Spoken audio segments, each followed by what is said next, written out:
गुरुर्ब्रह्मा गुरुर्विष्णुः गुरुर्देवो महेश्वरः गुरु साक्षात् परब्रह्म तस्मै श्री गुरवे नमः. तस्मै श्री गुरवे नमः. नमस्कार. गेल्या वेळेस आपण 16व्या अध्यायाच्या दुसऱ्या श्लोकापर्यंत आलो होतो. आज आपण 16व्या अध्यायातला तिसरा श्लोक सुरू करू. तो श्लोक आपण आधीच बघितला, तर फक्त ज्ञानेश्वरीच्या ओव्या आपण बघणार आहे. तो तिसरा श्लोक कुठला होता? तेज क्षमा धृती शौचम अद्रोहो नातिमानिता भवन्ति संपदं दैवीम् अभिजातस्य भारत. तेज, क्षमा, धैर्य, शौच, अद्रोह, स्वतःच्या मानाचा अभाव हे गुण दैवी संपत्तीत जन्म पावलेल्या मनुष्यामध्ये असतात. दैवी संपत्ती म्हणजे जे जे गुण आपल्यामध्ये असल्यामुळे आपण चांगल्या दिशेने वाटचाल करतो, ते सगळे गुण, ती दैवी संपत्ती. आता ईश्वर प्राप्ती लागी प्रवर्तता ज्ञानमार्गी धिवसेयाची आंगी उणीव नोहे. मरणासारखी वाईट गोष्ट प्राप्त झाली आणि तीही अग्निप्रवेशाने करण्याचा प्रसंग आला. परंतु ती गोष्ट नवऱ्याच्या हेतूने करावयाची असल्यामुळे पतिव्रता स्त्री त्या गोष्टीला मोजीतच नाही. म्हणजे समजा नवरा गेला आणि जर पतिव्रता स्त्री असेल, तिला नवऱ्यासोबतच आपला जो देह आहे तो सोडायचा असेल, तर ती नवऱ्याच्या चितेमध्ये जाऊन स्वतःचा देह विसर्जित करते. आता आपल्या इथे ही जी सती प्रथा म्हणून ओळखली जाते, तर या सती प्रथेचा जो आरंभ आहे किंवा त्याच्या मागची जी भूमिका आहे, ती आपण बरोबर समजून नाही घेतली कधी. समजा एखादी स्त्री तिच्या नवऱ्याच्या देहांतासोबत आपल्या स्वतःच्या देहाचा अंत जर करणार असेल, कारण की ती पतिव्रता आहे, तर समाज तिला ते स्वातंत्र्य देत होता. पुष्कळदा रामायणामध्ये सुद्धा अशी टीका केली जाते की रामाने सीतेला कसं वागवलं. पण रामाने सीतेवर जबरदस्ती कधीच नाही केली. सीता स्वतःहून वनवासाला गेली त्याच्यासोबत, किंवा सीतेनी रामाने तिला जे सांगितलं ते स्वखुशीने मान्य पण केलं. कारण की रामाचं आणि सीताचं जे नातं होतं ते अतिशय पवित्र होतं. आपल्या समाजामध्ये स्त्रीवर कुठल्याही प्रकारची जबरदस्ती होऊ नये याची दक्षता घेतली गेली नेहमी. कारण की स्त्री ही जननी, म्हणजे जिच्या उदरातून संपूर्ण मनुष्यजात उत्पन्न होऊ शकते, तर तिला मातेचा दर्जा दिला गेला. आणि स्त्रीविषयी जो आदर आपल्या संस्कृतीमध्ये आहे, म्हणजे समाजामध्ये विकृती आल्या ती गोष्ट वेगळी आहे, परंतु संस्कृतीमध्ये जे सांगितलं गेलंय स्त्रीबद्दल, ज्या समाजामध्ये स्त्रियांना आदराचं स्थान नाही आहे, तो समाज, ते कुटुंब रसातळाला जाईल याच्याबद्दल कुठलीही शंका बाळगण्याचं कारण नाही. प्रत्येक पुरुषाचं हे कर्तव्य आहे की स्त्रीला सन्मानपूर्वक वागवलं गेलं पाहिजे. कुठल्याही स्त्रीला कुठल्याही पुरुषासमोर गेल्यानंतर कुठल्याही प्रकारची असुरक्षितता वाटायला नको. एखाद्या स्त्रीला समजा एखाद्या पुरुषासमोर गेल्यानंतर असुरक्षितता वाटत असेल, म्हणजे इनसेक्युरिटी, तर तो त्या पुरुषाच्या चारित्र्याचा दोष आहे. हे प्रत्येक पुरुषाला लहानपणापासून शिकवलं गेलं पाहिजे की स्त्री जी आहे ती आपल्या आईसारखी आहे, ती आपल्या बहिणीसारखी आहे, ती आपल्या मुलीसारखी आहे. स्त्री ही भोग्य वस्तू नाही आहे. एखाद्या पुरुषाच्या मनामध्ये काय असेल हे स्त्रीला कोणी सांगण्याची गरज नाही पडत. प्रत्येक स्त्रीला माहिती असतं की कुठला पुरुष आपल्याकडे कुठल्या दृष्टीने बघतो. जर त्या स्त्रीच्या मनात कुठल्याही प्रकारची शंका आली एखाद्या पुरुषाबद्दल, तर तो त्या पुरुषाच्या चारित्र्याचा दोष आहे. प्रत्येक पुरुषाने स्त्रीला आदराने वागवलंच पाहिजे. जर नाही झालं तसं, तर त्या समाजाचं, त्या कुटुंबाचं अधःपतन निश्चित होणार आहे, अटळ आहे. ज्या समाजात, ज्या कुटुंबात स्त्रीला सन्मान दिला जात नाही, स्त्रीला सर्वोच्च स्थान दिलं जात नाही, तो समाज, ते कुटुंब रसतळाला जाईल. असं नको व्हायला. स्त्रीला स्वातंत्र्य पाहिजे पूर्णपणे. आणि हे जे स्वातंत्र्य आहे, ती स्त्री विवेक वापरून आणि त्या स्वातंत्र्याचा उपयोग करेल. म्हणजे ती स्त्री जी आहे ती त्याचा दुरुपयोग नाही करणार, कधीच नाही करणार. जी पतिव्रता स्त्री आहे ती तिच्या स्वातंत्र्याचा उपयोग पतीची सेवा करण्यात घालवेल. आणि पतीशिवाय दुसऱ्या कुठल्याही पुरुषाकडे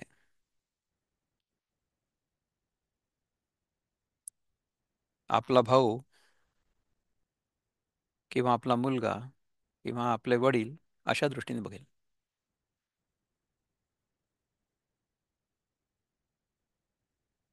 आपल्या इथे जे सांगितलं जातं की एखादी स्त्री विधवा झाल्यानंतर तिला नवऱ्याच्या चितेवर ढकलून द्यावं लागायचं किंवा ढकलून द्यायचे. या कथा अतिरंजित आहेत, म्हणजे दे आर एक्झॅजरेशन्स. असं आपल्या समाजामध्ये किंवा असं आपल्या संस्कृतीमध्ये नाही आहे.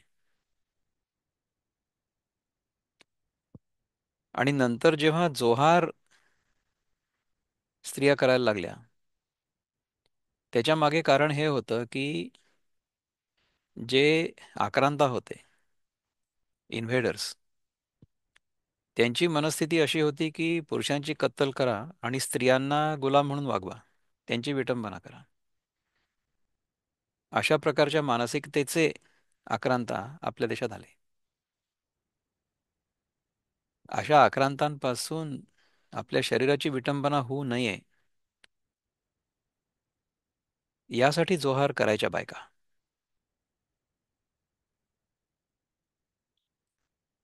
समजा हे आक्रांत असे नसते तर जोहार करायची गरज पडली असती का? नसती पडली. कारण की ही जी विकृत मानसिकता आहे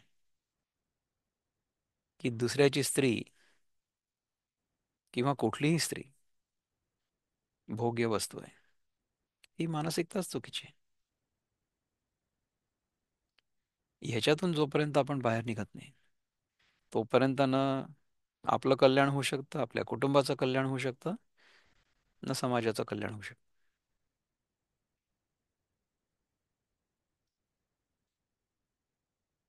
तर जी पतिव्रता स्त्री असेल ती स्वखुशीनी आपला देह अग्नीला अर्पण करेल.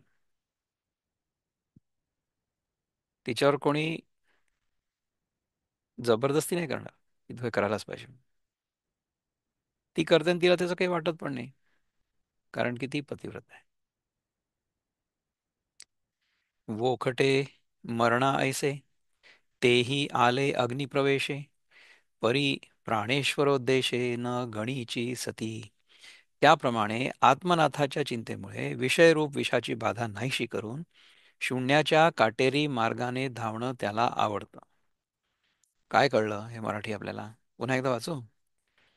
ज्याप्रमाणे ही पतिव्रता स्त्री स्वतःचा देह विसर्जित करते आणि तिला त्याचं काहीच वाटत नाही, कारण की ती पतिव्रता आहे, पतीमध्ये पूर्णपणे रममाण झालेली आहे, देह आणि मन दोन्हींनी.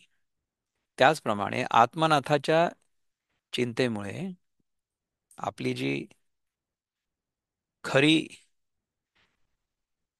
अवस्था आहे, आपला जो आत्मा आहे, त्याच्या चिंतेमुळे विषयरूप विषाची बाधा नाहीशी करून, विषयरूप विषाची बाधा नाहीशी करून म्हणजे काय की आपल्या मनामध्ये जी विषयांबद्दल इच्छा असते ती पूर्णपणे नाहीशी करून, आपल्याला जगाबद्दल पूर्णपणे वैराग्य आलेलं असून शून्याच्या काटेरी मार्गाने धावणं त्याला आवडतं. शून्याच्या काटेरी मार्गाने म्हणजे काय की ज्या मार्गावर आपण धावू त्या मार्गावर आपल्याला जगातले कुठलेही विषय मिळणार नाहीच आहेत. तिथे जग संपूर्णपणे नाहीच होईल. ते शून्य आहे, त्या काटेरी मार्गाने धावणं त्याला आवडतं. तैसे आत्मनाथाची आधी लावूनी विषय विषयाची बाधी धावो आवडे पाणधी शून्याची ये. निषेध त्याच्या आड येत नाही, त्याला विधीची भीड पडत नाही आणि महासिद्धीची आवड त्याच्या जीवात उत्पन्न होत नाही. आता हे विधी आणि निषेध काय असतात माहिती आहे का? विधी म्हणजे करण्यासारख्या गोष्टी, निषेध म्हणजे टाळण्यासारख्या गोष्टी. आपल्या इथे जर आपण अष्टांग योगाचा विचार केला तर अष्टांग योगामध्ये आपल्याला यम आणि नियम सांगितले जातात. यम म्हणजे निषेध आणि नियम म्हणजे विधी. निषेध म्हणजे काय करू नये आणि विधी म्हणजे काय करावं. तर ह्या नियमांमध्ये सापेक्ष जग बांधलं गेलेलं आहे. आपण जोपर्यंत स्वतःला सापेक्ष जगाचा भाग मानतो, जोपर्यंत सापेक्ष जग आपल्याला खरं वाटतं, तोपर्यंत आपल्याला विधी निषेध आवश्यक आहे. परंतु जर आपल्याला कळलं की आपलं खरं स्वरूप जे आहे हे या सापेक्ष जगाच्या पलीकडे आहे, सापेक्ष जगामध्ये अडकलेलं नाहीच आहे, सापेक्ष जगामध्ये अडकू शकतच नाही, सापेक्ष जगाशी आसक्त किंवा सापेक्ष जगामुळे लिप्त होऊ शकत नाही, अशा प्रकारे जर आपल्याला आपल्या खऱ्या स्वरूपाची ओळख झाली तर आपल्याला विधी निषेध लागू होणार नाही. अच्छा, विधी निषेध जर आपण केले तर काय होतं? विधी निषेध केलं तर आपल्याला महासिद्धी उपलब्ध होतील. महासिद्धी. तर मला महासिद्धी प्राप्त व्हाव्या म्हणून समजा मी काही विधी निषेध करत असेन, तर तशा प्रकारची लालसाच माझ्या मनामध्ये आता नाहीये. जर मला माझ्या खऱ्या स्वरूपाची ओळख झाली असेल तर न ठाके निषेधू आड, न पडे विधीची भीड, नुपजेची जीवी कोड महासिद्धीचे.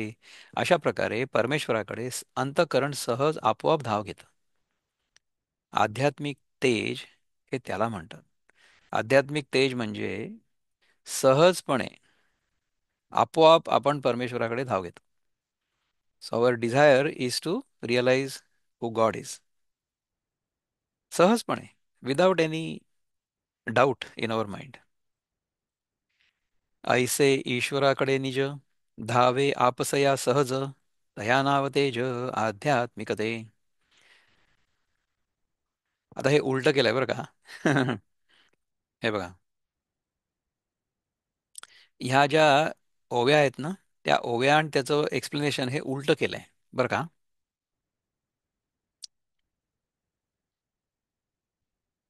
हे बघा, इथे जी 186 आणि 187 आहे ना,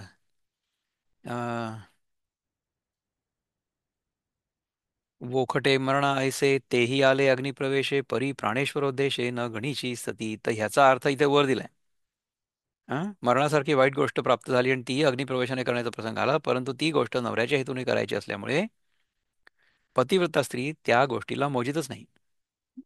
आणि हे 186 नंबरचं जे एक्सप्लेनेशन आहे. अच्छा, 186 तर ओके आहे. नंतर हे 187 कसं आहे?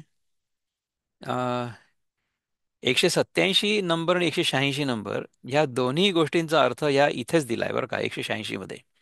आणि नंतर मग हे 187 जे आहे इथे लिहिलं 187 मराठीमध्ये, तो ऍक्च्युली 188व्या ओवीचा अर्थ आहे. हं? त्यामुळे आता हे उलटं पुलटं होत आहे. एनिवे, जसं आहे तसं आपण वाचू आणि समजून घ्यायचा प्रयत्न करू. न ठाके निषेधवाड, न पडे विधीची भीड, नुपजेची जीवी कोड महासिद्धीचे, हे आपण आत्ता वाचलं, राईट?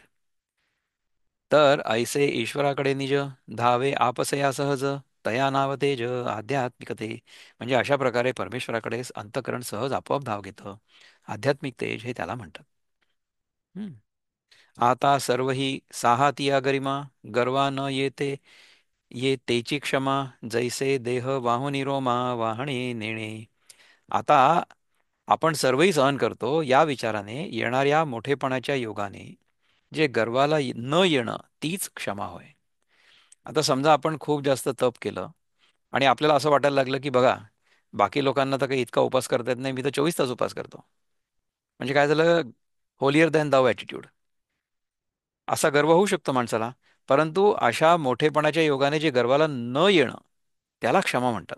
ते कसं? तर ज्याप्रमाणे देह जरी आपल्यावरील सर्व केसांना धारण करतो, तरी आपण सर्व केस धारण करतो अशी त्याची खबरही नसते. म्हणजे जे सहज होतं त्याच्याबद्दल आपल्या मनामध्ये गर्व असतो का? म्हणजे समजा आता आपण बसून प्राणायाम केला, तर आपण म्हणू शकतो की मी अर्धा तास प्राणायाम करू शकतो.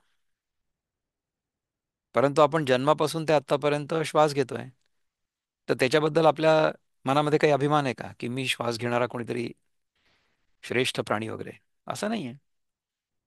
प्राणायाम करताना त्या प्राणायाम करणाऱ्याच्या मागे एक कर्ता आहे. परंतु श्वास घेताना कर्ता भाव नाही, श्वास आपोआप होतोय निसर्गाच्या नियमांप्रमाणे. त्याचप्रमाणे आपल्या शरीरावर जे केस आहेत, ते केस मी धारण करणारा मोठा केसाळ प्राणी, अशा प्रकारचं आपल्या मनामध्ये कधीच येत नाही. सहज धारण करत. तर तशा प्रकारे आपला मोठेपणा जर आपण लोकांमध्ये मिरवला, तर याचा अर्थ आपण आध्यात्मिक साधनेपेक्षा खूप दूर आहे अजूनपर्यंत. ते अजिबात करायचं नाही आपल्याला. आणि मातलिया इंद्रियांचे वेग, का प्राचीने खवळले रोग, अथवा योग वियोग प्रिया प्रियांचे. आणि विषय सेवनाविषयी, म्हणजे to enjoy the worldly objects, इंद्रियांची प्रवृत्ती हद्दीबाहेर वाढली असता, म्हणजे every organ is wanting to enjoy the sense object beyond limit, हद्दीबाहेर वाढली असता, प्रारब्ध प्रारब्ध योगाने रोग खवळले असता, म्हणजे आपल्याला प्रारब्धामुळे रोग प्राप्त होतात पुष्कळदा. म्हणजे आपण या जन्मात तर काही वाईट केलेलं नसतं, पण तरी सुद्धा आपल्याला एखादा रोग होऊन जातो. अथवा प्रिय वस्तूचा वियोग आणि अप्रिय वस्तूचा योग झाला असता, काय होतं?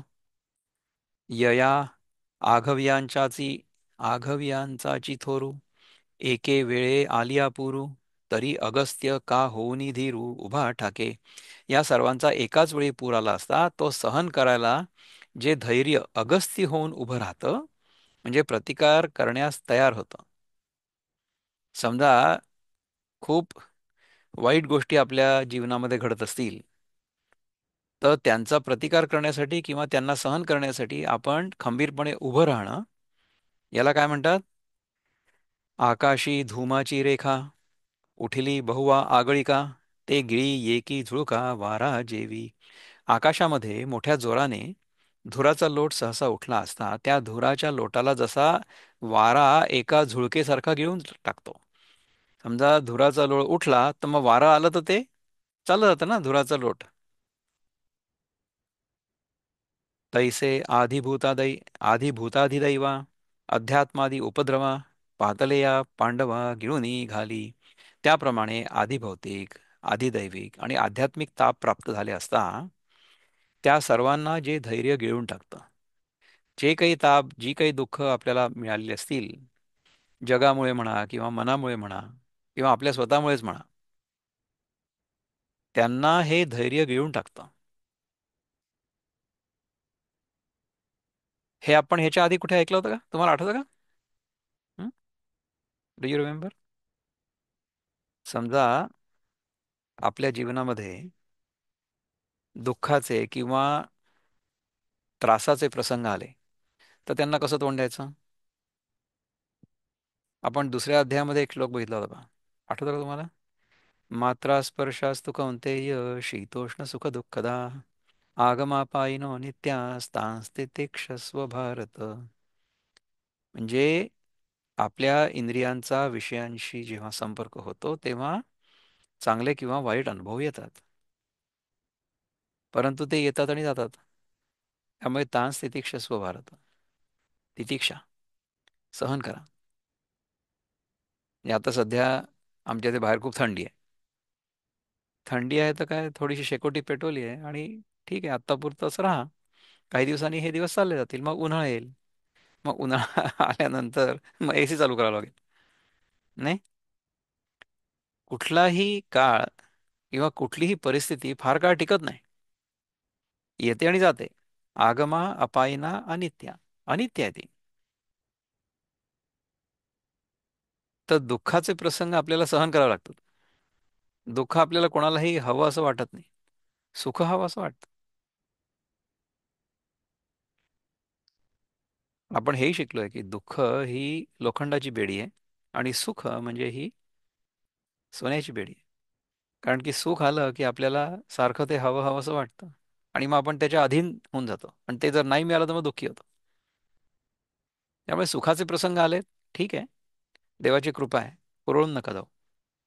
दुःखाचे प्रसंग आले, देवाची अशीच इच्छा आहे, त्यामुळे निराश पण नका हो.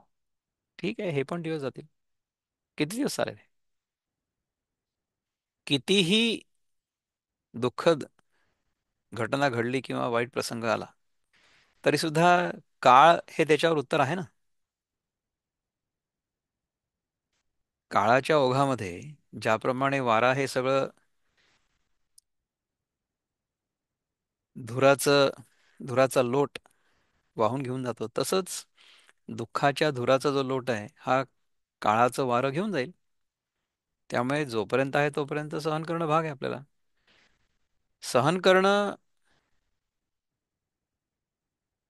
क्रमप्राप्त आहे. म्हणजे आपल्या जीवनात जर वाईट घटना घडली किंवा वाईट परिस्थिती आली तर तिला सहन करणं तर क्रमप्राप्त आहे. क्रमप्राप्त म्हणजे इट इज कंपल्सरी.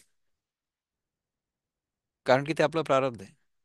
अर्थात त्याच्यापासून आपण स्वतःला वाचवायचा प्रयत्न अवश्य करू, परंतु ज्याच्यापासून आपल्याला वाचवता येणं शक्यच नाही. कशापासून आपल्याला वाचवता येणं शक्य नाही आहे? मृत्यूपासून. मृत्यू म्हणजे देहांतापासून. देहाचा अंत तर होणारच आहे. त्याच्यापासून आपल्याला स्वतःला वाचवता येत नाही. परंतु ते होण्यापूर्वी आपण जर सत्संगाला आलो,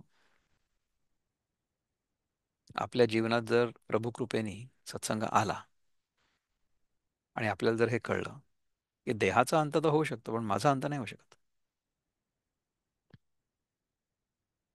तर हे होणं आवश्यक आहे. आपल्या प्रत्येकाच्या जीवनामध्ये हा देह जाण्यापूर्वी आपण कोण आहोत हे ओळखण्याची संधी जर आपल्याला मिळाली आणि आपण जर स्वतःला ओळखलं, तर ते ओळखल्याबरोबर देहांताची भीती आपल्या मनातनं जायला पाहिजे. म्हणजे देहांत हा होणारच आहे, त्याला कोणी चुकवूच नाही शकत. कितीही वर्ष जरी तुम्ही हे टिकवून ठेवलं शरीर आपलं, तरी सुद्धा केव्हा ना केव्हा तरी ते विसर्जित करावंच लागेल ना. ते परमनंट नाही राहू शकत, कायमस्वरूपी नाही. जगामधली प्रत्येक वस्तू जी आहे ना ती अनित्यच आहे. त्यामुळे जी अनित्य वस्तू आहे ती गेल्यानंतर किंवा ती गेल्यामुळे आपल्याला दुःख व्हायला नको. तशा प्रकारे जर राहिलो आपण आणि दुःख सहन केलं तर त्याला म्हणतात तितिक्षा. त्याप्रमाणे आधी भौतिक, आधी दैविक आणि आध्यात्मिक ताप प्राप्त झाले असता त्या सर्वांना जे धैर्य गिळून टाकतं ऐसे चित्त क्षोभाच्या अवसरी उचलूनी धैर्या जे चांगावे करी धृती म्हणिपे अवधारी ती येते गा. आता ईश्वर प्राप्तीचे हे दोन मार्ग हे ज्ञान आणि योग म्हणजे अष्टांग योग यांचं आचरण करीत असता अंगामध्ये धैर्याचा कमीपणा नसतो. So if you are following the path of yoga then अंगामध्ये धैर्याचा कमीपणा नसतो. So you will always be brave. तुम्ही नेहमी धैर्यवान असाल.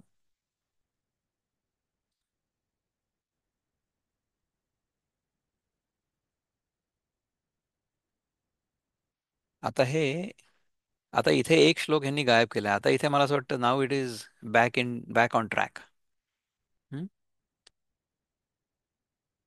म्हणजे ऐसे चित्तक्षोभाच्या आता हे जे आता ईश्वर प्राप्तीचे दोन मार्ग हे ज्ञान व योग म्हणजे अष्टांग योग यांचं आचरण करीत असता अंगामध्ये धैर्याचा कमीपणा नसतो.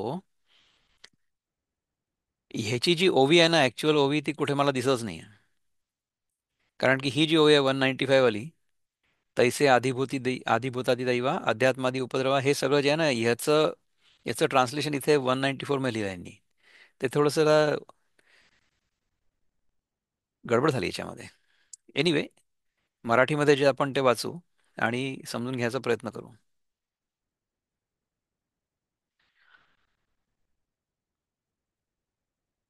ऐसे चित्तक्षोभाच्या अवसरी उचलूनी धैर्याजे चांगावे करी धृती म्हणिपे अवधारी ती येते गा. याप्रमाणे चित्तात गडबड होण्याच्या प्रसंगी जी सहनशीलतेला धरून उचलून चांगला पराक्रम गाजवते तिला धृती म्हणजे धैर्य असं म्हणतात. म्हणजे जेव्हा आपल्या जीवनामध्ये चांगले आणि वाईट प्रसंग येतात तेव्हा आपल्या मनामध्ये जी चलबिचल होते ती न होता मन शांत ठेवणं ह्याला धैर्य म्हणतात, ह्याला धृती म्हणतात. आता निर्वाळुनी कनके भरिला गांगे पियुखे तया कलशाचिया सारिखे शौच असे. आता सोनं शुद्ध करून त्याची घागर केली असता आणि त्यात गंगेचं अमृततुल्य पाणी भरून ठेवलं. त्या गंगेच्या पाण्याने भरून ठेवलेल्या आत बाहेर स्वच्छ असलेल्या सोन्याच्या प्रमाणे शौच म्हणजे शुद्धपणा आहे. म्हणजे कसं आहे की शुद्धपणा म्हणजे शौच कसं आहे की सोन्याची घागर आहे. ती सोन्याची घागर पूर्णपणे शुद्ध आहे, स्वच्छ आहे आणि त्या घागरीमध्ये गंगेचं पाणी ठेवलेलं आहे. हे शौच. कशी उपमा दिली आहे बघा ज्ञानेश्वर महाराजांनी समजावून सांगण्याकरता. शुद्ध सोनं आणि त्याच्यामध्ये सुद्धा गंगाजळ. जे अंगी निष्काम आचारू जीवी विवेकू साचारू तो सबाईह घडला आकारू शुचित वाचाची. ज्याच्या शरीराच्या ठिकाणी कर्माचं निष्काम आचरण आहे आणि अंतःकरणात खरा खरा विवेक आहे म्हणजे काय की आत्मानात्म विवेक विचार आहे तो आत बाहेर शुचित्वाची मूर्ती बनलेला आहे. ज्याच्या मनामध्ये आत्म आणि अनात्म ह्याचा विवेक पूर्ण झालेला आहे. म्हणजे आत्म काय आहे आणि अनात्म काय आहे. सो व्हॉट इज आत्मा व्हॉट इज अनात्मा who am I and what I am not ह्याच्यामधलं डिस्टिंक्शन त्याच्या मनामध्ये पूर्णपणे क्लिअर आहे. आणि बाहेर कर्म करत असताना निष्काम कर्म सुरू आहे. निष्काम कर्म म्हणजे काय की आपण जे कर्म करतोय त्याच्यापासून मला काय मिळतंय याच्याबद्दल विचारच नाही आहे. आपल्या हातून जे काम घडतंय त्याच्यामुळे समष्टीचं समाजाचं सगळ्यांचं कल्याण होतंय की नाही हेच फक्त तो बघतोय. कारण की त्याला माहिती आहे की बाहेर मला हे जे सगळं दिसतंय हे सगळं म्हणजे माझाच विस्तार आहे. त्यामुळे हे मी जेव्हा सगळ्यांसाठी करतो तेव्हा ते माझ्यासाठी करतोय खरं सांगायचं तर. So my sense of self has expanded to such an extent that whatever happens through me is happening for the benefit of the totality, for the benefit of the universe, not for my own narrow selfishness. कारण की स्वतःला संकुचित मानलेलंच नाही आहे. स्वतःला सर्वव्यापी मानलेलं आहे. त्यामुळे जे काही घडतंय ते सगळं समष्टीच्या कल्याणासाठी घडतंय. तर बाहेरून देहानी निष्काम कर्मयोग होईल आणि आतून आत्मानात्म विवेक असेल. तो आत बाहेर शुचित्वाची मूर्तीच बनलेली आहे. का फेडित पापताप, पोखित तिरींचे पादप, समुद्रा जाय आप गंगेचे जैसे. अथवा गंगेचं पाणी जगाचं पाप आणि ताप नाहीसं करीत आणि काठावरील झाडांचं पोषण करीत समुद्राला जाऊन मिळतं. गंगा काय करते की जगाचं पाप आणि ताप नाहीसं करते. आता सध्या सुरू आहे ना कुंभ, त्याच्यामध्ये लोक जाऊन स्वतःचं पाप धुवून येतात आणि काठावरील झाडांचं पोषण करीत ती समुद्राला जाऊन मिळते. का जगाचे आंध्य फेडितू, श्रियेची राऊळे उघडितू, निघे जैसा भास्वतू प्रदक्षिणे. अथवा जगाचा अंधार नाहीसा करत, अथवा लक्ष्मीचं निवासस्थान जे सूर्यविकासी कमळ, त्याचा विकास करीत सूर्य जसा प्रदक्षिणेला निघतो. आता सूर्य प्रदक्षिणेला निघतो का? नाही, सूर्य तिथे जिथे आहे तिथेच आहे. पृथ्वी फिरते स्वतःभोवती. त्यामुळे सूर्य आपल्या भोवती प्रदक्षिणा करतो असं आपल्याला वाटतं. तैसी बांधिली सोडिता, बुडाली काढिता, साकडी फेडिता आर्तांचिया. त्याप्रमाणे अविद्येने बांधलेल्याला मुक्त करीत, संसार समुद्रात बुडालेल्यांना बाहेर काढीत आणि अध्यात्मादी दुःखांनी पिडलेल्या पिडलेल्यांच्या संकटांचं निवारण करीत. हं? कोण करतोय हा? ह्या सगळ्या ज्या दैवी संपत्ती आहेत त्या संपत्तींनी युक्त असा जो पुरुष आहे, तो जेव्हा निष्काम कर्म करतो तेव्हा अशा प्रकारच्या गोष्टी घडतात त्याच्या हातून. कशा गोष्टी घडतात? अविद्येने बांधलेल्याला मुक्त करीत. म्हणजे तो स्वतः मुक्त आहे. तो स्वतः मुक्त आहे याचा बोध त्याला झालेला आहे. त्यामुळे तोच बोध तो सगळ्यांना शिकवतोय. हं? संसार समुद्रात बुडालेल्यांना बाहेर काढेल. जे लोक सापेक्ष जगामध्ये अडकलेले आहेत त्यांना त्याच्यातनं बाहेर काढत आणि अध्यात्मादी दुःखांनी पिडलेल्यांच्या संकटाचं निवारण करीत. याचा अर्थ काय बघा, की जो इंडिव्हिज्युअल आहे ना, तो इंडिव्हिज्युअल इतर इंडिव्हिज्युअल्सचं दुःख निवारण नाही करू शकत. जे कृष्ण जेव्हा स्वतः होता महाभारत काळामध्ये, त्यांनी सगळ्यांच्या दुःखाचं निवारण तर नाही केलं. पुष्कळ लोकांना पुष्कळ दुःख झालीत. परंतु ज्या लोकांनी कृष्णाने सांगितलेलं ज्ञान आत्मसात केलं, त्यांना हे लक्षात आलं की जे आपलं खरं दुःख आहे, ते खरं दुःख म्हणजे आपलं अज्ञान आहे. म्हणजे आपण आहोत शुद्ध आत्मस्वरूप, परंतु आपण अज्ञानामुळे देह आहोत, जीव आहोत असं मानलेलं आहे. आणि असं मानल्यामुळे मग दुःख होतं. तर या दुःखाचं निवारण कसं होईल? म्हणजे Krishna as an individual will not be able to get rid of the individual दुःख of some other person unless हा जो मनुष्य आहे तो कृष्ण काय सांगतोय ते समजून घ्यायला तयार आहे. समजून जर घेतलं तर मग हे जे आपले ताप आहेत, आधिभौतिक आधिदैविक आध्यात्मिक, ते सगळे जातील ना. म्हणजे जे आपले शारीरिक ताप आहेत, ते शारीरिक ताप कशामुळे जातील? युक्ताहार विहारस्य युक्तचेष्टस्य कर्मसु युक्त स्वप्नावबोधस्य योगो भवति दुःखः. 6व्या अध्यायात आपल्याला सांगितलं होतं भगवंतानी की तुम्ही जर अशा प्रकारे राहिलात तर तुमचं दुःख निवारण होईल. हे समजून आपण जर तसं आचरण केलं तर दुःख निवारण होईल, नाहीतर नाही होणार. म्हणजे कृष्ण आपलं दुःख निवारण नाही करू शकत unless we follow his instructions by understanding those instructions. आपल्याला जर डॉक्टरांनी काहीतरी सांगितलं की तुम्ही अमुक अमुक करा, तुम्हाला ते समजलंच नाही आणि समजलं तरी तुम्ही ते केलं नाही, तर तुमचा रोग कसा बरा होईल? तर आपल्या रोगाचं निदान कृष्णाने केलं गीतेमध्ये. त्याच्यावर आपल्याला उपाय सांगितला. तर आपल्याला रोग काय झाला हेच आपल्याला कळलं नाही.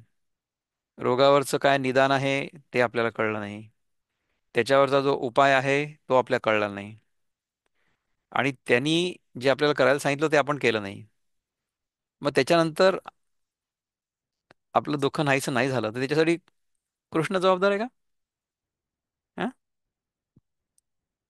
माझा आता देवावर विश्वासच नाही. कारण की मला जे पाहिलं पाहिजे होतं त्यांनी केलं नाही. असे नास्तिक लोक पुष्कळ आहेत. माझ्या मनातली इच्छा देवानी पूर्ण केली नाही म्हणून आता माझा देवावरचा विश्वास पूर्णपणे उडाला, असं म्हणणारे अनेक लोक आहेत. आपण ह्याच्या आधी पण एकदा बघितलं होतं बघा, की समजा आपल्या मनातली एखादी इच्छा पूर्ण झाली, तर ती केवळ आपली इच्छा आहे म्हणून ती पूर्ण होत नाही. जोपर्यंत भगवंताची इच्छा सुद्धा तशी नसेल तोपर्यंत आपली इच्छा पूर्णच नाही होणार. So if my desire is fulfilled, the divine will has to be in alignment with it. If it is not, then my desire will not be fulfilled. म्हणजे काय झालं, की आपल्या मनातली इच्छा जेव्हा पूर्ण होते तेव्हा आपली इच्छा आणि भगवंताची इच्छा, they are in the same direction. They are aligned with each other. माझी आणि भगवंताची इच्छा जेव्हा एक होते तेव्हा माझ्या मनातली इच्छा पूर्ण होते. ठीक आहे. दिस इज सिनारिओ नंबर वन. दुसऱ्या सिनारिओमध्ये काय होतं, की माझ्या मनामध्ये अमुक इच्छा आहे परंतु इच्छा पूर्ण होत नाहीये. ह्याचा अर्थ काय आहे, की माझी इच्छा आणि भगवंताची इच्छा they are at odds with each other. ह्याचा अर्थ काय आहे, की माझी इच्छा पूर्ण होऊ नये अशी भगवंताची इच्छा आहे. ह्याच्यामध्ये काय झालं? ह्याच्यामध्ये फक्त भगवंताची इच्छा जी आहे तीच पूर्ण होते. माझी इच्छा पूर्ण होतच नाही. त्यामुळे जेव्हा माझ्या मनातली इच्छा पूर्ण होत नाहीये तेव्हा फक्त भगवंताचीच इच्छा पूर्ण होते. So that is more pure. माझ्या मनासारखं जर नसेल होत तर ईश्वराची तशीच इच्छा आहे आणि ते माझ्यासाठी चांगलं आहे हे मला माहिती असणं आवश्यक आहे. So if my desire is not getting fulfilled, I should realise that it is for my benefit.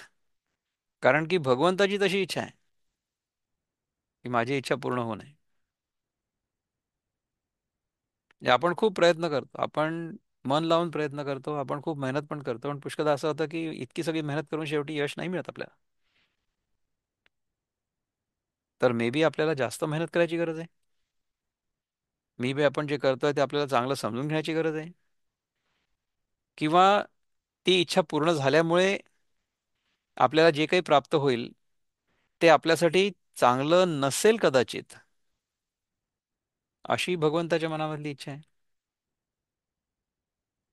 म्हणजे लहान मुलं आपल्याकडे पुष्कळदा ना कितीतरी हट्ट करतात की मला हे पाहिजे, मला ते पाहिजे, मला ते पाहिजे. आपण त्यांच्या सगळ्या इच्छा तर काही पूर्ण नाही करत. का नाही करत? कारण की ती इच्छा पूर्ण केल्याने त्यांचंच नुकसान होईल हे आपल्याला माहिती आहे. त्यामुळे आपण ती इच्छा पूर्ण नाही करत. म्हणजे आता समजा परीक्षेची वेळ आलेली आहे आणि समजा मुलांनी हट्ट केला की मला बाहेर जाऊन क्रिकेट खेळायचं आहे किंवा हे करायचं आहे, सिनेमा बघायचा आहे, व्हॉट एव्हर. तर त्याचे आईवडील त्याला जाऊ देतील का? ते म्हणतील की नाही नाही, तर आता परीक्षा आहे तुझी, बस इथे आणि अभ्यास कर. म्हणजे काय की त्याची इच्छा तर सिनेमाला जायची होती, परंतु आईवडिलांनी त्याला जबरदस्ती घरी बसवलं. म्हणजे काय झालं? घरी बसणं हे त्याच्यासाठी चांगलं होतं हे त्याला माहिती नव्हतं, परंतु आईवडिलांना माहिती होतं. त्याचप्रमाणे आपल्या मनामध्ये समजा एखादी इच्छा असेल आणि ती पूर्ण होत नसेल तर ह्याचा अर्थ भगवंताला माहिती आहे की ही इच्छा पूर्ण न होणं हे आपल्या हिताच आहे. ह्याच्यावर जोपर्यंत आपली श्रद्धा होत नाही ना तोपर्यंत आपली आध्यात्मिक प्रगती नाही होऊ शकत. I hope you get this concept very clear. किंबहुना दिवसराती पुढिलांचे सुख उन्नती, आणीत स्वार्थी प्रवेशिजे. फार काय सांगावं, रात्रंदिवस दुसऱ्याचं सुख वाढवीत वाढवीत आत्महितात प्रवेश करणं, वाचुनी आपुलिया काजा लागी, प्राणीजाताच्या अहितभागी, संकल्पाची ही आडवंगी न करणे जे. एवढंच काय, पण आपल्या कामाकरता प्राणीमात्रांच्या अहिताविषयी संकल्पाचीही आडकाठी जे न करणं, म्हणजे आपल्या कामाकरता कोणाही प्राण्याचं अहित झालं तरी त्याची पर्वा नाही असा विचारही मनात जे न आणणं. आपल्याला जर चांगलं काही मिळत असेल तर बाकीच्यांचं जे होईल ते होऊ दे. म्हणजे बाकीच्यांचं अहित झालं. So if somebody is not benefited or somebody is ruined because of what we want, तर त्याची पर्वा जो करत नाही, that is not a good idea ना. परंतु आपण जे करत असो तेव्हा इतरांचं अहित होऊ नये अजिबात कुठल्याही प्रकारे. अहित जर होत असेल तर तशा प्रकारची गोष्ट आपल्या मनामध्ये सुद्धा आणू नये. पै अद्रोहत्व ऐशिया गोष्टी ऐकसी जिया किरीटी ते सांगितले हे दिठी पाहोये तैसे अर्जुना. अद्रोहत्व अशा ज्या गोष्टी तू ऐकतोस ते अद्रोहत्व तुला प्रत्यक्ष दृष्टीने पाहता येईल अशा तऱ्हेने हे सांगितलंय. अद्रोहत्व म्हणजे द्रोह न करणं. द्रोह म्हणजे काय? आता आपण राष्ट्रद्रोह वगैरे ऐकतो ना. राष्ट्रद्रोह म्हणजे काय की मला जे करायचं ते मी करीन आणि त्याच्यामुळे जर राष्ट्राचं नुकसान झालं तरी सुद्धा काही हरकत नाही. याला म्हणतात राष्ट्रद्रोह. त्याचप्रमाणे आपण समजा एखादी गोष्ट करतो म्हटलं आणि त्याच्यामुळे इतर लोकांना जर त्रास होणार असेल तर तो त्यांच्याविषयी द्रोह होतो. त्यांचं अहित होणार आहे. हित म्हणजे चांगलं होणं आणि अहित म्हणजे वाईट होणं. तर आपल्या इच्छेमुळे आपल्या संकुचित स्वार्थामुळे समजा इतर लोकांचं म्हणा किंवा मी तर म्हणेन की इतर प्राण्यांचं किंवा इतर वनस्पतींचं पर्यावरणाचं समाजाचं आम्ही हे सगळं एन्व्हायरमेंटल आणि सोशल इम्पॅक्ट असेसमेंट या विषयामध्ये करायचो. म्हणजे करतो. एन्व्हायरमेंटल इंजिनियर्स जे असतात ना त्यांना समजा कुठे काही डेव्हलपमेंट करायची असेल, समजा एखादी इंडस्ट्री उभी करायची आहे, एखादा रस्ता बांधायचा आहे, एखादा पॉवर प्लांट बांधायचा आहे किंवा एखादी टाउनशिप उभी करायची, तर त्याच्यामध्ये आपण जे करू त्याच्यामुळे पर्यावरणाचं काय नुकसान होणार आहे किंवा समाजामध्ये काही नुकसान होणार आहे का? वन्य प्राण्यांवर वन्यजीवांवर कुठल्याही प्रकारचा वाईट परिणाम होणार आहे का? अशा प्रकारचं असेसमेंट ते प्रोजेक्ट करण्यापूर्वीच सायंटिफिकली करावं लागतं आणि करायला तर पाहिजेच. कारण की आपल्या डेव्हलपमेंट प्रोसेसमध्ये इतर जीवांची हानी व्हायला नको. ह्याला अद्रोह म्हणतात. So minimising the impact of our activities on our surroundings, that is called अद्रोह. हा अद्रोह म्हणजे काय हे आपल्याला भगवंतानी किंवा ज्ञानेश्वर महाराजांनी समजावून सांगितलं. आणि गंगा शंभूचा माथा पावोनी संकोचे जेवी पार्था तेवी मान्यपणे सर्वथा लाजणे जे. आणि अर्जुना, शंकराच्या मस्तकावर येऊन गंगा जशी संकोचित झाली त्याप्रमाणे स्वतः मानाला योग्य असूनही लोकांनी मानलं असता जे पूर्णपणे लज्जित होणं. आता हे अमानित्व बद्दल सांगणार आहे बरं का. शंकराच्या मस्तकावर येऊन गंगा जशी संकोचित झाली म्हणजे गंगा बिकेम व्हेरी स्मॉल. शंकराच्या डोक्यावर आल्यामुळे तिने स्वतःला एकदम छोटं करून टाकलं. त्याप्रमाणे स्वतः मानाला योग्य आहे परंतु लोकांनी मानलं असता जे पूर्णपणे लज्जित होतात. हे लोकांनी जर तुम्हाला मानसन्मान दिला आणि तुम्हाला जर एम्बॅरेस्ड वाटलं तर हे कशाचं लक्षण आहे? ते हे पुढत पुढती अमानित्व जाण सुमती मागा सांगितलेसे किती तेची ते बोलो. अर्जुना, अमानित्व जे म्हणतात ते हे समज. तेच ते पुन्हा किती सांगू. एवम इही सव्वीसे ब्रह्मसंपदा हे वसत असे मोक्ष चक्रवर्तींचे जैसे अग्रहार होय. याप्रमाणे या 26 गुणांच्या रूपाने हे ब्रह्म ऐश्वर वास्तव्य करीत आहे. मोक्षरूपी सार्वभौम राजाचे हे 26 गुण जणू काय दिलेले गाव अगर इनामी जमिनी आहेत. जसं एखादा राजा आपल्याला जमिनी म्हणा किंवा गावं देईल ना इनाम म्हणून, तशा प्रकारे मोक्षरूपी सार्वभौम राजा जो आहे त्यांनी आपल्याला हे 26 गुण जर दिलेले असतील तर आपण दैवी संपत्तीचे मालक आहोत असं समजायला हवं. नाना हे संपत्ती दैवी या गुणतीर्थांची नीच नवी निर्विण्ण सगरांची दैवी गंगाची आली. अथवा या 26 गुणरूप तीर्थांनी नित्य नवी भरलेली अशी ही दैवी संपत्तीरूप गंगा विरक्त पुरुषरूपी सगरांच्या दैवाने प्राप्त झालेली आहे. समजा आपल्या मनामध्ये विरक्ती असेल तर आपल्याला हे 26 गुण प्राप्त होऊ शकतात, की गणकुसुमांची माळा, हे घेऊनी मुक्ती बाळा, वैराग्य निरपेक्षाचा गळा घेवसीत असे. अथवा मुक्तिरूपी मुलगी या 26 गुणारूपी फुलांची माळा घेऊन वैराग्याने निरपेक्ष झालेल्या पुरुषाचा गळा शोधित आहे. म्हणजे 26 गुणांनी युक्त असा जो कोणी पुरुष असेल त्याला मुक्तिरूपी मुलगी येऊन वरमाला घालणार आहे.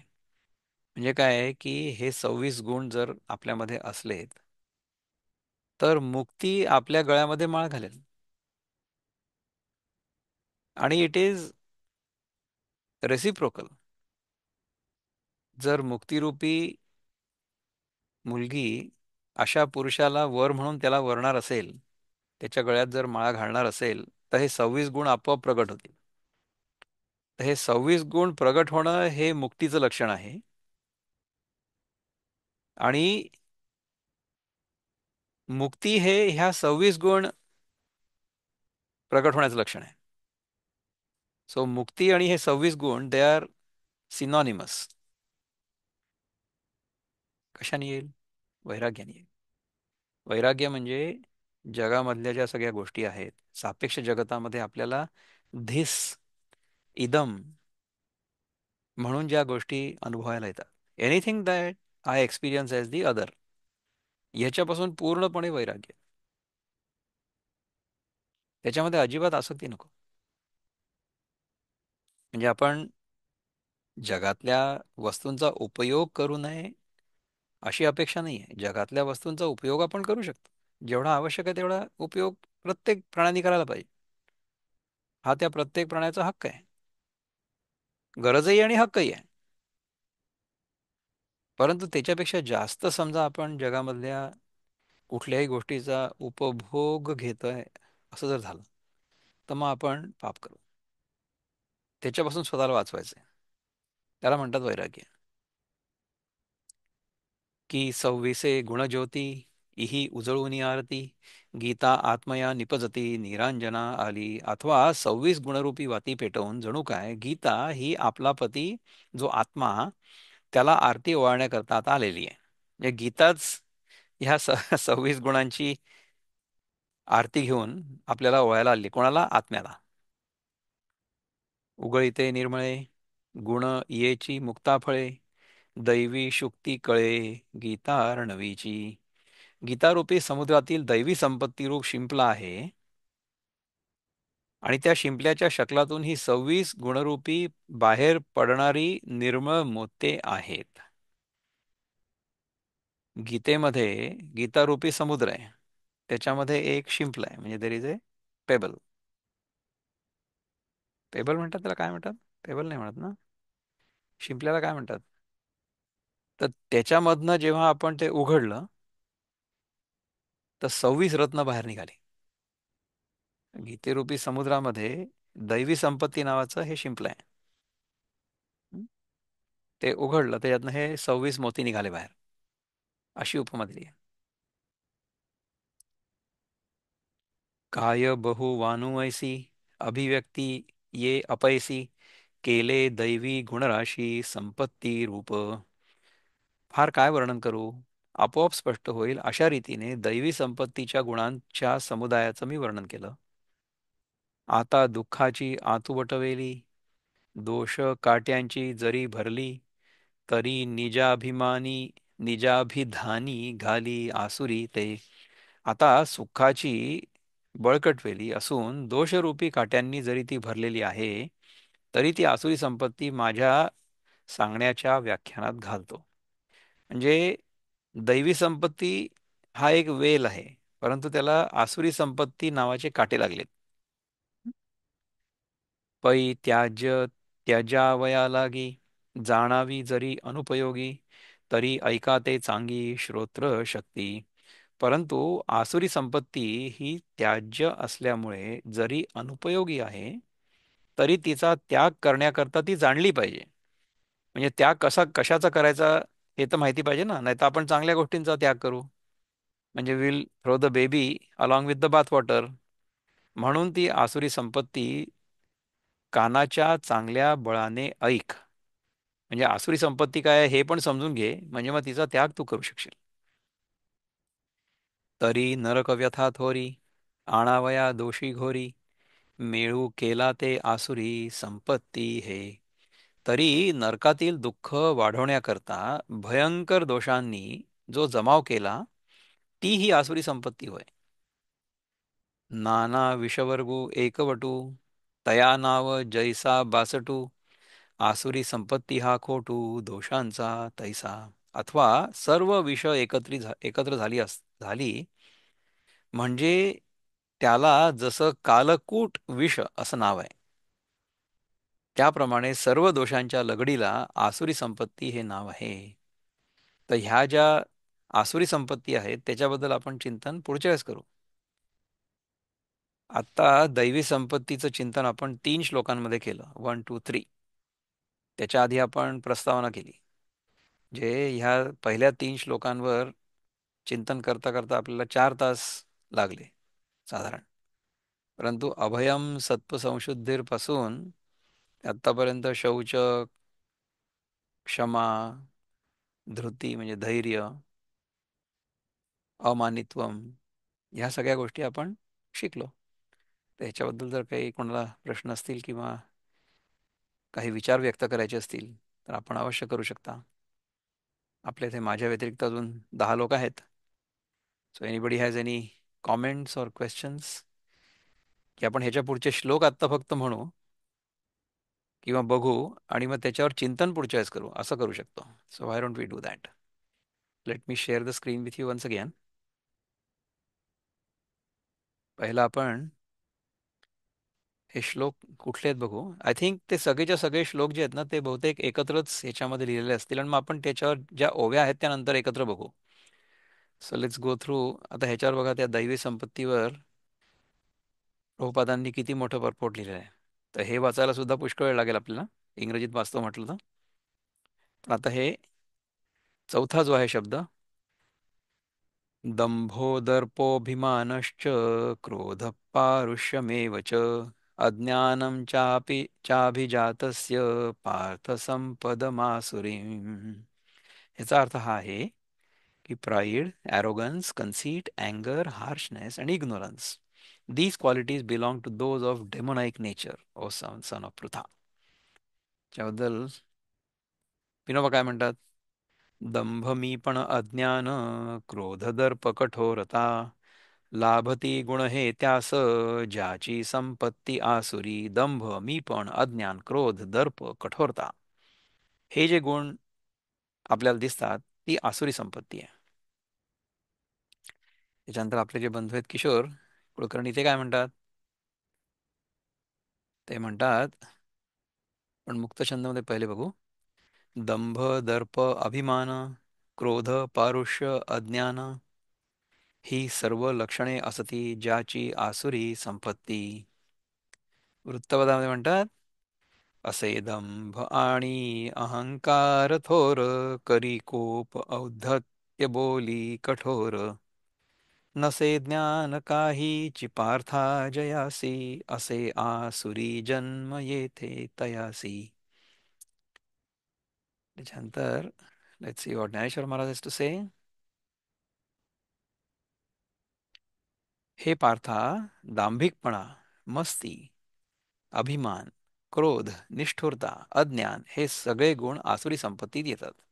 बघू आपण आणखीन, आपल्याला एक 5-7 मिनिट आहेत. So let's go ahead and see if we can look at some ओवीज. ह्या श्लोकावरच्या ज्या ओव्या आहेत त्या बघू. तरी तयाची असुरा, दोषांमाजी जयावीरा, वाडपणाचा डांगोरा तो दंभू ऐसा. अर्जुना, त्या आसुर दोषांमध्ये ज्याची मोठेपणाची ख्याती आहे तो दंभ असा आहे. जैसी आपुली जननी, नग्न दाविलिया जनी, ते तीर्थची परिपतनी कारण होय. ज्याप्रमाणे आपली आई ही तीर्थाप्रमाणे पावन करणारी आहे, परंतु लोकात तिची उघडपणे निर्भत्सना केली असता ती अधोगतीला नेण्याला कारण होते. आपण जर आपल्या आईची निर्भत्सना केली, आईबद्दल जर आपण वाईट बोललो, ती अधोगतीला नेण्याला कारण आहे. तर आता आईबद्दल आपण वाईट बोललो तर आई आपली कुठल्या प्रकारची आहे? म्हणजे एक जिने आपल्याला आपल्या शरीराला जन्म दिला ती एक तर आपली बायोलॉजिकल आई आहेच. तिच्याबद्दल आपण वाईट बोलू नये. त्यानंतर ज्या राष्ट्रामध्ये, ज्या भारतभूमीमध्ये आपण निर्माण झालो, तिची निर्भत्सना देखील तेवढीच वाईट आहे. जननी जन्मभूमीश्च स्वर्गादपि गरीयसी. तर आपल्याला जननी म्हणजे आपल्या आईबद्दल पण वाईट बोलायचं नाही आहे, आणि जी जन्मभूमी आहे तिच्याबद्दल देखील वाईट बोलायचं नाही. आणि हे जर आपण केलं तर त्याचा परिणाम फार वाईट होतो. का विद्या गुरुपदिष्टा बोभाईला बोभाईलिया बोभाईलिया चोहटा तरी इष्टदा परी अनिष्टा हेतू होती. अथवा गुरुने उपदेशिलेली ब्रह्मविद्या ही इष्टफल देणारी खरी, परंतु ती चव्हाट्यावर प्रसिद्ध केली असता अकल्याणास कारणीभूत होते. आपल्याला आपल्या गुरुनी जर ब्रह्मविद्या दिलेली असेल, तर ती जर आपण चव्हाट्यावर प्रसिद्ध केली तर ती अकल्याणास कारणीभूत होते.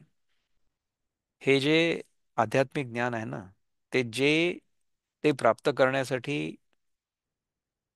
अजूनपर्यंत केपेबल नाही आहेत,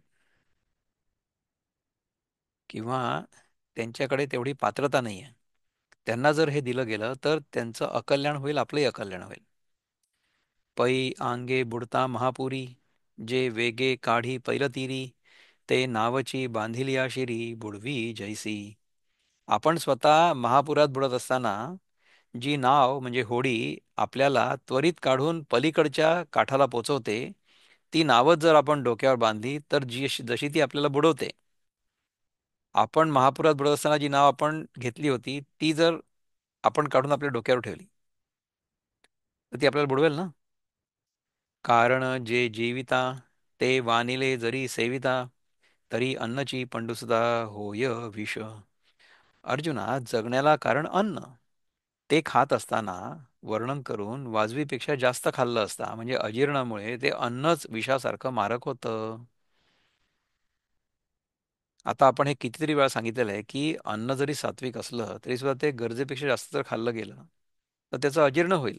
अजीर्ण म्हणजे ते जिरणार नाही आपल्या शरीरामध्ये, it will not gate assimilated, आणि त्याचं विषच तयार होईल. तर आवश्यकतेपेक्षा अधिक अन्न ग्रहण करणं म्हणजे आपल्या शरीरामध्ये विष तयार करण्यासारखं आहे. तैसा दृष्टा दृष्टाचा सखा, धर्मू झाला तो पोकारी जे देखा, तरी तारिता तोची देखा दोखा लागी होय. त्याप्रमाणे इह परलोकी सहाय्य करणारा जो धर्म तो प्रसिद्ध केला असता तो तारणारा धर्म पातकाला कारण होतो. 222 नावाची नंबरची ही ओवी आहे. इह परलोकी सहाय्य करणारा जो धर्म तो प्रसिद्ध केला असता तो तारणारा धर्म पातकाला कारण होतो. सो ज्यांना त्या धर्माबद्दल आस्था नाहीये, जे तो धर्म पाळू शकत नाही, ज्यांना त्या धर्माबद्दल विश्वास नाही, त्यांना जर आपण हे सांगितलं तर त्यांचाही फायदा होणार नाही आणि आपलाही फायदा होणार नाही. म्हणून वाचेचा चौबारा, घातलिया धर्माचा प्रसारा, धर्मुची तो अधर्मू होय वीरा, तो दंभू जाणे. म्हणून आपण केलेल्या सर्व धर्माचा विस्तार वाचेच्या चव्हाट्यावर ठेवला असता अर्जुना तो धर्मच अधर्म होतो, आणि तोच दंभ असं समज. दंभ म्हणजे काय माहितीये का? की आपण जो धर्म पाळतो आहे, म्हणजे जो पाळायला हवा खरंच, तो पाळण्याऐवजी फक्त आपण तोंडाने बोलतोय, परंतु प्रत्यक्षात तो पाळतच नाही. हा दंभ आहे. तर असं जर आपण केलं तर आपण दांभिक होऊ. तर ही आसुरी संपत्ती आहे. याच्यानंतर आणखी काही सांगणार आहेत ते, परंतु ते आपण पुढच्या वेळेस घेऊ. ओम पूर्णमद पूर्णमिदं पूर्णात् पूर्णमुदच्यते पूर्णस्य पूर्णमादाय पूर्णमेवावशिष्यते। ॐ शान्ति शान्ति शान्तिः। हरिः ॐ श्रीगुरुभ्यो नमः। हरिः ॐ। नमस्कार।